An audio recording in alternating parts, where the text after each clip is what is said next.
Chegando nos anos 2000, o gênero de jogos de luta passaram por um momento, digamos, meio turbulento.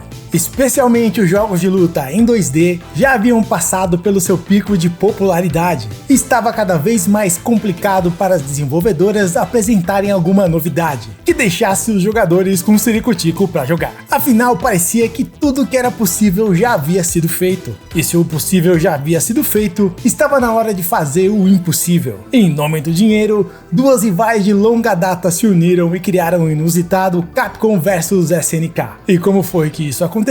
É o assunto do vídeo de hoje e vai ser agora, só vem! E aí, topzeiros, tudo bem com vocês? Eu espero que sim, eu sou o Ed e sejam bem-vindos a mais um vídeo. Se você caiu por aqui de uma rivalidade, você caiu no Aperta Start, onde videogame é uma das melhores coisas da vida, então tamo junto e vambora!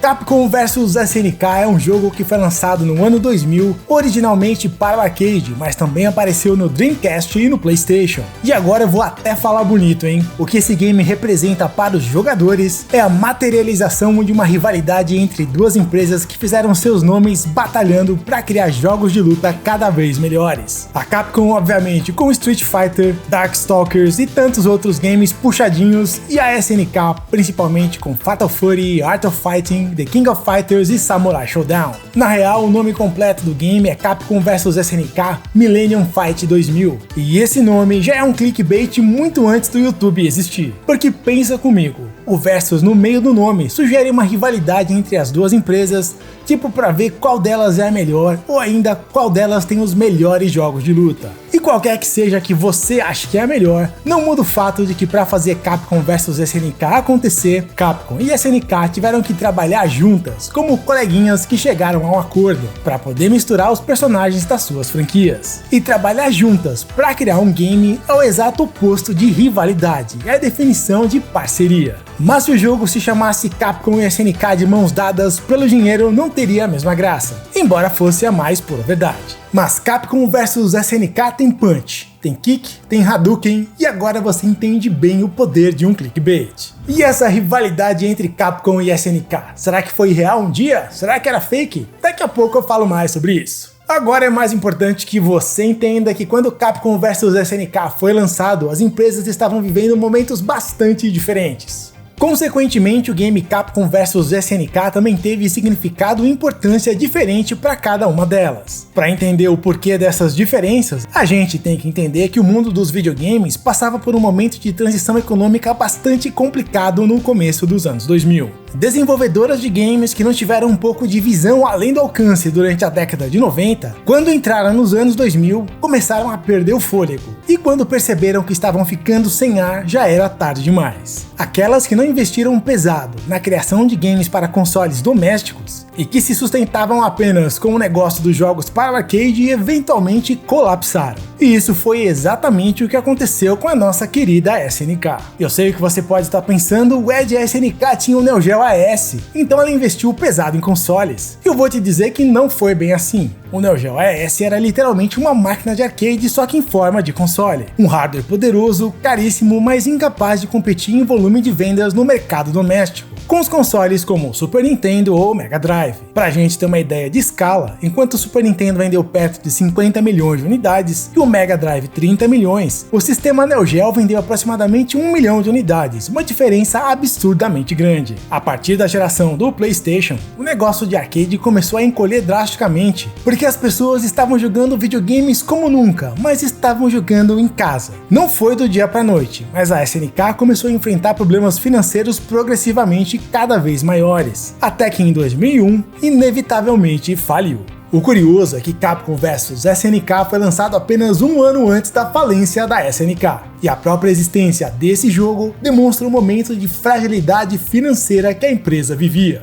Agora, diferente da SNK, a Capcom conseguiu se preparar melhor para a saída do mercado de arcade. Ela criou muitos jogos feitos especialmente para os videogames domésticos, com perfil completamente diferente, e alguns deles se transformaram em franquias de sucesso absoluto, como é o caso de Resident Evil e Monster Hunter. Já a SNK não tinha nada equivalente a isso. No entanto, no gênero de jogos de luta para arcade, chegando perto dos anos 2000, a Capcom também passava por um momento de dificuldade criativa, digamos assim.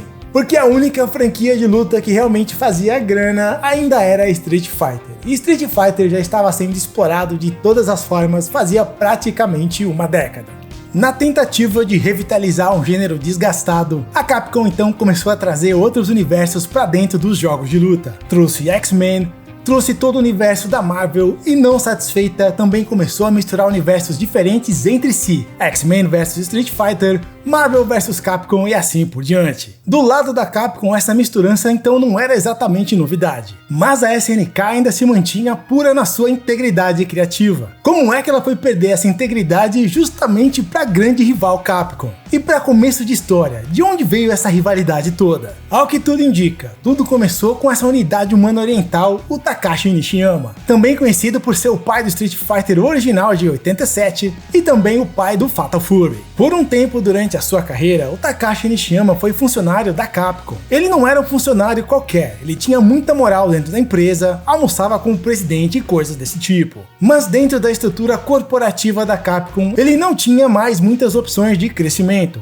Ele estava ficando meio estagnado dentro da empresa. Foi aí que surgiu a oportunidade de trabalhar para a SNK, que seduziu o Takashi, com certeza oferecendo um salário melhor, mas também com um cargo melhor e um projeto para o futuro chamado Neo Geo. E ele gostou tanto dessa oferta que não só aceitou, como levou outras pessoas da sua própria equipe junto, dando aquela esvaziada surpresa no quadro de funcionários da Capcom. O primeiro game que o Takashi fez na SNK foi justamente o Fatal Fury, que a gente sabe foi muito criticado, com o argumento de ser apenas um clone pobre do Street Fighter 2. E eu não concordo com isso. Mas quando a gente soma a pulada de muro para a empresa rival, levando outros funcionários junto, mais um jogo muito parecido com Street Fighter 2, dá pra falar com uma bela margem de certeza que foi assim que a treta entre a Capcom e a SNK começou. Mas eu acho que é até exagero chamar de treta. Funcionários mudam de emprego toda hora é a coisa mais normal desse mundo. Realmente pode ter ficado aí um ressentimento pela forma como as coisas aconteceram, mas como o povo gosta de ver o circo pegar fogo, a percepção geral foi de que estava sendo criada uma grande rivalidade. E essa rivalidade se manifestava de várias formas, geralmente com aquelas cutucadas sutis ou com piadas internas no meio dos jogos. Um clássico exemplo disso é o Ryu de Street Fighter e o Ryo de Art of Fighting, ou ainda o T-Hawk ou o T-Zoc. A maior rivalidade de todas ficava entre os fãs de cada franquia, cada um torcendo insanamente pela sua e jurando de pé junto que a sua era melhor e que a outra era a pior do mundo. Não tem como esquecer da disputa comercial, que essa sim era pra valer. Duas empresas competindo por espaço e audiência com jogos de um mesmo gênero, cada uma querendo ganhar a maior grana possível. Agora, a rivalidade, sinônimo de ódio entre as empresas, na minha opinião, nunca existiu. Rolava até amizade e afinidade entre os desenvolvedores de ambas as empresas. Era normal eles se encontrarem depois do trampo pra cantar no karaokê e tomar um saquê, ou o equivalente menos estereotipado disso. Você quer mais prova de amizade entre as abre aspas rivais? Takashi Nishiyama, que já era da SNK, e o Yoshiki Okamoto, o chefe de desenvolvimento da Capcom e um dos pais do Street Fighter 2, se encontravam de vez em quando para jantar e trocar ideias sobre como melhor aproveitar a vida. E foi justamente em um desses encontros que surgiu a ideia de fazer um game de luta, misturando os universos da Capcom e da SNK. E sejamos sinceros, se existisse rivalidade do tipo de ódio entre as empresas, isso nunca teria acontecido do jeito que aconteceu. E o que acontece agora é que eu tenho que te lembrar que se você tá curtindo o vídeo até aqui, não esquece de deixar o like e se inscrever se ainda não for inscrito. Não deixa pra depois, senão você acaba esquecendo. Faz isso agora porque é assim que você fortalece o canal. Tudo começou por acaso, quase como por uma interferência do destino. The King of Fighters 98 e Street Fighter Alpha 3 saíram no mesmo ano, com cerca de apenas um mês de diferença entre eles. A mídia especializada fez ampla cobertura dos dois games, sempre colocando lenha na fogueira. Uma revista em particular, que dizem ser a Arcadia, fez uma matéria de capa que colocava os nomes KOF vs Street Fighter de uma forma que dava para interpretar como se KOF vs Street Fighter fosse um jogo de verdade. Mas naquele momento, claro que não era. Era apenas um título sensacionalista para vender revista. E eu digo que dizem que foi a Arcadia, porque eu revirei todas as internets e não achei a capa dessa revista específica de jeito nenhum. E outra coisa é que a Arcadia chegou no mercado em 99, então a data aí tá meio diferente e não dá pra bater o martelo que foi exatamente essa revista que aconteceu a confusão. Mas é fato que o clickbait deu certo. porque por um momento muitos acharam que o KOF vs Street Fighter era real, e foi assim que o trem do hype partiu da estação, mesmo sendo tudo apenas especulação até aquele momento. Entre 98 e 99, e após o suposto hype da revista, Takashi Nishiyama e Yoshiki Okamoto se encontraram mais uma vez, e dessa vez foi para discutir a possibilidade de um game juntando os universos das duas empresas, para tirar vantagem daquela oportunidade. Ambos estavam surpresos pelo hype da ideia de um jogo assim, e como onde tem hype, tem a chance de fazer um troco extra, só restava encontrar alguma forma de viabilizar esse projeto. E se você pensa que os presidentes da SNK e Capcom tinham algum problema com essa ideia por conta da tal rivalidade, é a mesma coisa de perguntar se eles tinham algum problema em ganhar dinheiro. Qualquer rivalidade foi facilmente esquecida em nome da grana. A Capcom literalmente não tinha nada a perder, e para a SNK, que já estava passando por sérios apertos financeiros, um jogo hypado, com alta possibilidade de rendimento e de baixo investimento, soava como música aos seus ouvidos. Não tem como negar que a ideia, o conceito de colocar o Ryu contra o Ryo seria muito massa de ver, assim como um monte de outras combinações de personagens de ambas as empresas. Mas tem uma coisa que a gente tem que ter em mente: Capcom vs SNK não foi uma super produção, pelo contrário. Também não quero dizer que foi um jogo de baixo orçamento, mas foi um jogo feito para tirar o máximo de vantagem possível daquele material já existente. Supostamente, o acordo entre as duas empresas previa apenas 2 jogos, e os lucros ficavam para aquela empresa que publicasse o game, independente dos personagens emprestados da outra. Então, por exemplo, no caso de Capcom vs SNK, o jogo foi publicado pela Capcom, então os lucros foram para a Capcom. Até rolaram alguns outros jogos de cartas com personagens compartilhados, mas esses rolaram por fora do acordo dos games de luta. A primeira fusão dos dois universos ficou por conta da Capcom, e misturar as coisas não era tão simples quanto parecia ser. Além das diferenças em estilos gráficos e visuais, a forma de jogar de ambas as franquias também tinham diferenças, então certas decisões e comprometimentos tiveram que ser feitos. E aí a gente começa a entrar no território das oportunidades perdidas, especialmente para esse primeiro game. Lembra que eu falei que Street Fighter sempre foi a única franquia de luta que rendia grana de verdade? Então, eu acho que isso teve um peso muito grande nas escolhas que a Capcom fez para o seu game, e eu já falo mais sobre isso. Capcom vs SNK tem mais de 30 lutadores, sendo divididos praticamente metade para cada lado. Curioso é que do lado da Capcom, mesmo com um universo tão vasto de personagens para escolher dentro das suas próprias franquias, ela fez escolhas bastante conservadoras. Tirando a Morrigan de Darkstalkers, o Blanka e o Akuma, todos os demais personagens são praticamente humanos normais, o que acabou dando ao game um ar de seriedade meio desnecessário na minha opinião. O que pega de verdade é que o único objetivo desse jogo era só fazer uma grana rápida, nada além disso. E jogos com personagens mais fantasiosos como Darkstalkers ou Mega Man não eram garantia de dinheiro no bolso, então a Capcom optou por apostar apenas no básico do básico. Nesse game, os lutadores do lado da Capcom são praticamente os mesmos de Street Fighter Alpha 3, usando inclusive as mesmas sprites. Kami, Chun-Li, Dhalsim, Ryu, Gaio, Ken, tá todo mundo ali. Já do lado dos lutadores da SNK, é onde o trabalho mais pesado do jogo teve que ser feito. Afinal, eram personagens de outra empresa dentro de um jogo da Capcom. Então, tanto no visual quanto na forma de jogar, eles teriam que ser adaptados para funcionar no mundo da Capcom. E essa talvez seja a parte mais interessante do jogo todo, porque agora a Capcom tinha nas mãos o hardware da Sega Naomi, que para quem não sabe é o equivalente a uma versão turbinada do Dreamcast, só que para o arcade. A Capcom não precisava mais ficar presa às limitações de hardware do Neo Geo, que tecnicamente era um hardware de 4ª geração de videogames do começo dos anos 90, e que no final dos anos 90 já demonstrava estar ficando meio defasado, especialmente na resolução de tela.